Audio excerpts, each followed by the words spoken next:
नमस्कार दोस्तों, आप सभी का SB स्टडी 98 पर स्वागत है। आज मैं आप लोगों के लिए UGC नेट एग्ज़ाम के फर्स्ट पेपर से संबंधित वीडियो लेकर के आई हूं। तो आज की वीडियो मोस्ट इम्पॉर्टेंट होने वाली है, वीडियो के अंत तक ज़रूर बने रहिएगा। चलिए देर न करते हुए शुरू करते हैं हमारे सेशन का पहला प्रश्न। तो पहला प्रश्न है, शिक्षण के किस स्तर में शिक्षार्थी को अवधारणाओं के सकारात्मक और नकारात्मक उदाहरणों के बीच भेदभाव करने का अवसर मिलता है।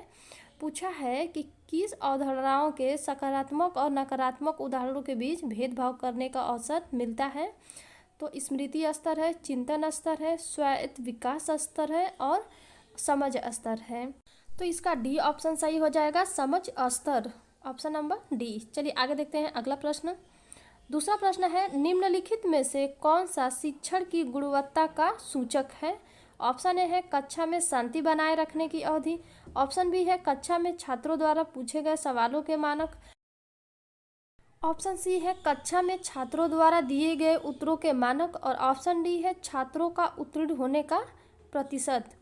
तो पूछा है कौन सा शिक्षण की गुणवत्ता का सूचक है, तो ऑप्शन नंबर इसका सी सही हो जाएगा, कक्षा में छात्रों द्वारा दिए गए उत्तरों के मानक, ऑप्शन नंबर सी सही है। चलिए अगला प्रश्न देखते हैं। अगला प्रश्न है, तीसरा नंबर है, अधिगम उद्देश्यों का अर्थ क्या होता है।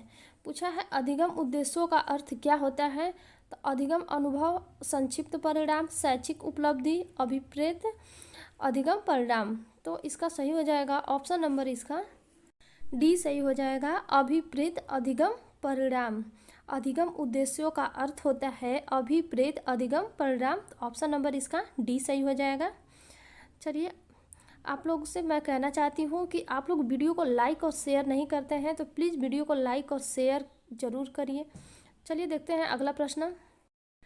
चलिए अगला प्रश्न है, चौथा नंबर है, शोध का मुख्य ध्येय क्या है। पूछा है शोध का मुख्य ध्येय क्या है, तो ऑप्शन है साहित्य की समीक्षा करना, ऑप्शन बी है पहले से ज्ञात का सारांश करना, ऑप्शन सी है एकाडमिक उपाधि या डिग्री प्राप्त करना, ऑप्शन डी है नए तथ्यों की खोज करना अथवा ज्ञात तथ्यों की ताज़ा व्याख्या करना। तो इसका ऑप्शन नंबर डी सही हो जाएगा, नए तथ्यों की खोज करना अथवा ज्ञात तथ्यों की ताज़ा व्याख्या करना शोध का मुख्य ध्येय होता है, तो ऑप्शन नंबर इसका डी सही हो जाएगा। चलिए अगला प्रश्न देखते हैं। अगला है पांचवा प्रश्न है, मौलिक शोध के सिद्धांतों का निम्नलिखित में से किसमें उपयोग किया जाता है। पूछा है मौलिक शोध के सिद्धांतों का निम्नलिखित में से किसमें उपयोग किया जाता है, तो इसका सही हो जाएगा ऑप्शन नंबर इसका बी सही हो जाएगा, अनुप्रयुक्त शोध। अनुप्रयुक्त शोध में मौलिक शोध के सिद्धांतों का उपयोग किया जाता है, ऑप्शन नंबर बी सही है। चलिए अगला प्रश्न देखते हैं।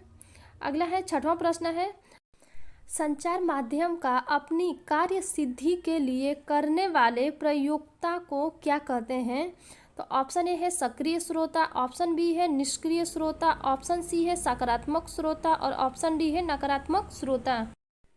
ऑप्शन नंबर इसका ए सही हो जाएगा, सक्रिय श्रोता, ऑप्शन नंबर ए। संचार माध्यम का अपनी कार्य सिद्धि के लिए प्रयोक्ता को सक्रिय श्रोता कहा जाता है, ऑप्शन नंबर ए सही है। चलिए अगला प्रश्न देखते हैं। चलिए आगे सातवां प्रश्न है, कक्षा संचार का वर्णन निम्नलिखित में से किसके द्वारा किया जाता है। पूछा है कक्षा संचार का वर्णन किसके द्वारा किया जाता है, तो ऑप्शन नंबर इसका सही हो जाएगा डी ऑप्शन, व्याख्यान। कक्षा संचार का वर्णन जो है व्याख्यान विधि के द्वारा किया जाता है, तो ऑप्शन नंबर इसका डी सही है। चलिए अगला प्रश्न है, आठवां प्रश्न है, भारत की प्रथम बहुभाषाई समाचार एजेंसी निम्नलिखित में से कौन है। पूछा है भारत की प्रथम बहुभाषाई समाचार एजेंसी कौन है, तो इसका सी ऑप्शन सही हो जाएगा, हिंदुस्तान समाचार, ऑप्शन नंबर सी सही हो जाएगा। भारत की प्रथम बहुभाषाई समाचार एजेंसी है, ऑप्शन नंबर सी। चलिए अगला है नौवां प्रश्न है, संस्थागत संचार को इनमें से किसके समतुल्य भी माना जाता है। पूछा है संस्थागत संचार को इनमें से किसके समतुल्य भी माना जाता है, तो ऑप्शन ए है अंतः व्यक्तिक संचार, ऑप्शन बी है समूह संचार, ऑप्शन सी है जन संचार और ऑप्शन डी है इनमें से कोई नहीं, तो इसका ऑप्शन बी सही हो जाएगा, समूह संचार, ऑप्शन नंबर बी सही है। चलिए अगला प्रश्न है, 10वां प्रश्न है, दो अभिकथनों के उद्देश्य और विधेय की शब्दावली यदि ऐसी है कि एक की शब्दावली दूसरे का निषेध करती है तो उन दोनों के बीच का संबंध क्या कहलाता है? तो ऑप्शन ए है विरोधात्मक, ऑप्शन बी है विपरीत, ऑप्शन सी है उपविपरीत और ऑप्शन डी है उपाश्रयन। तो ऑप्शन नंबर इसका ए सही हो जाएगा, विरोधात्मक। ऑप्शन नंबर ए सही है। चलिए अगला प्रश्न है, 11 नंबर है, भारत का प्रथम वर्चुअल विश्वविद्यालय कहाँ आरंभ किया गया? ऑप्शन ए है आंध्र प्रदेश, ऑप्शन बी है महाराष्ट्र, ऑप्शन सी है उत्तर प्रदेश और ऑप्शन डी है तमिलनाडु। तो ऑप्शन नंबर इसका सही हो जाएगा, option number D, Tamil Nadu. Bharat का प्रथम वर्चुअल विश्वविद्यालय जो है तमिलनाडु में आरंभ हुआ था, किया गया था। चलिए अगला प्रश्न देखते हैं, 12 नंबर है, इंटरनेट आधारित संचार के आरंभिक प्रयास किसके लिए किए गए थे?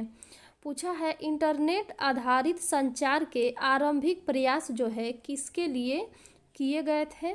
तो इसका सही है ऑप्शन नंबर इसका बी सही है, सैन्य उद्देश्य, सैन्य उद्देश्य के लिए किए गए थे, ऑप्शन बी सही है। चलिए अगला प्रश्न है, 13 नंबर है, संस्थानों के अंतर्गत आंतरिक संचार किसके द्वारा किया जाता है? पूछा है संस्थानों के अंतर्गत आंतरिक संचार जो है किसके द्वारा किया जाता है? तो इसका ऑप्शन ए सही है, LAN, local area network. Option number A सही है, लैन। चलिए अगला प्रश्न है, 14 नंबर है, निम्नलिखित में से किस महाद्वीप पर रेगिस्तान में परिवर्तित होने का सबसे अधिक खतरा है? तो ऑप्शन ए है अफ्रीका, ऑप्शन बी है एशिया, ऑप्शन सी है दक्षिण अमेरिका और ऑप्शन डी है उत्तर अमेरिका। तो पूछा है किस महाद्वीप पर रेगिस्तान में परिवर्तित होने का सबसे अधिक खतरा है? तो ऑप्शन नंबर ए सही है, अफ्रीका। ऑप्शन ए सही है।